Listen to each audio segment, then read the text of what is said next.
At narating ko na nga guys, ang simbahan. Ito ang St. Joseph Parish Church dito sa Olongapo. At nagkita Wow! kami ng aking pinsan sa 7-Eleven. Nagmamadali na kaming pumasok sa loob dahil hinahabol namin ang first mass. Ito yung loob ng simbahan guys, at marami ring tao sa unang misa. Syempre picture taking muna kami bago mag-umpisa. At may nag-a-announce din ng prayers and thanks bago mag-umpisa ang misa. Ayan na nga guys, lumabas na nga si Monsignor at ang kanyang mga sakristan.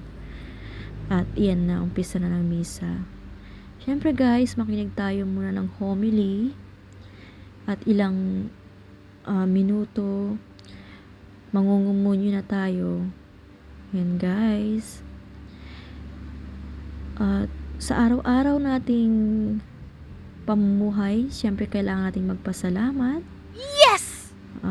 Kahit minsan sa isang linggo, magsimba din tayo. Yan lang guys. Salamat sa panonood. Bye!